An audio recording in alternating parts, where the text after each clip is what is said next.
Hello, New Life Church. Thank you guys so much for joining us today. Look, if I haven't had the chance to meet you yet, my name is Tim Powell, and my wife Shelly and I are the campus pastors here at our Greenbrier campus.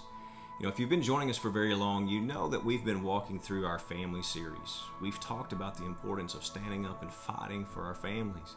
We looked at what a godly marriage is supposed to look like. Today, I want to talk to you a little bit about raising children. You know, I have two boys of my own. I have a 26-year-old that actually came into my life when he was 6 years old. We have a blended family. And I have an 18-year-old son that is just about to go off to college. So yes, we are about to be empty nesters.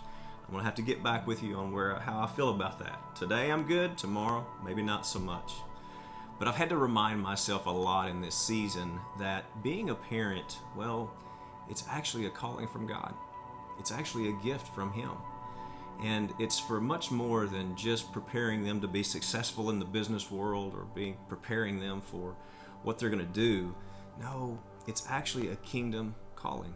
It's a calling from God for us as parents to prepare our children to grow His kingdom.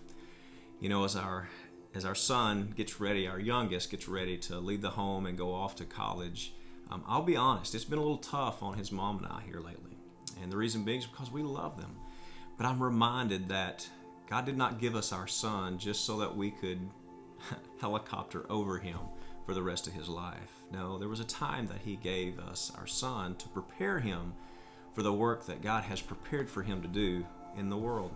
There's a passage of scripture I'd like to read to you. It comes from Deuteronomy 6, 5 through 9. It says, "And you must love the Lord your God with all your heart, all your soul, and all your strength. And you must commit yourself wholeheartedly to these commands that I am giving you today. Repeat them again and again to your children.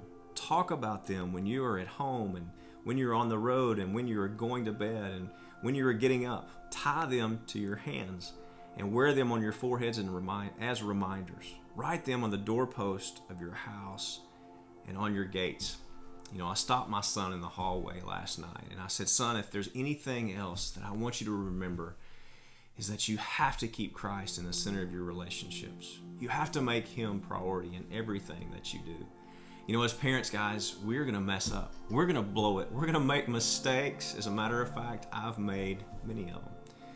But I believe, too, that our calling almost comes in three different phases. You know, when our children are first born, it's almost a teaching phase.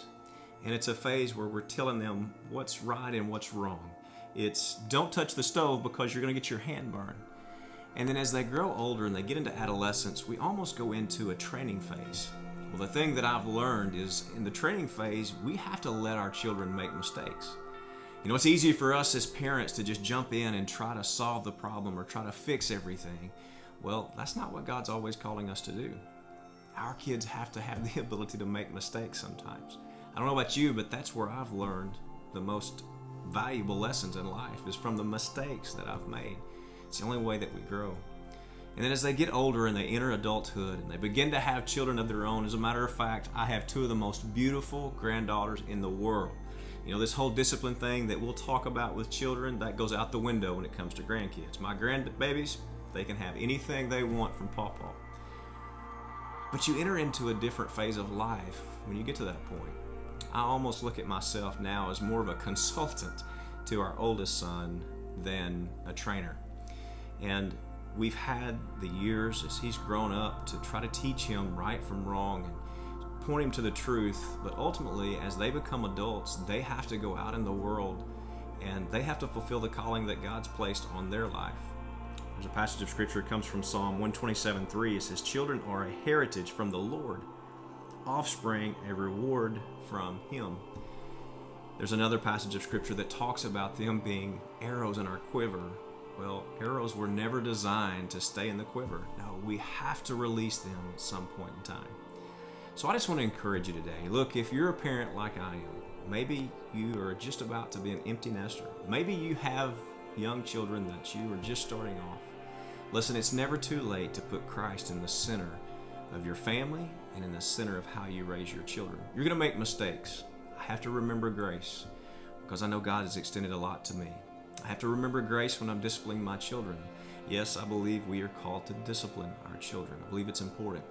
The reason being is because when they get in the world, well, if we haven't been able to discipline them, it's going to be very difficult for them to walk through life, because we know that the world has a lot of obstacles and a lot of hills and valleys for us to get through. But guys, I'm encouraged that God is doing something special in our families, and I'm excited to see our families dig into His Word and to grow our children to go after Him with everything. I love you, New Life Church. God bless you, and we'll see you guys soon.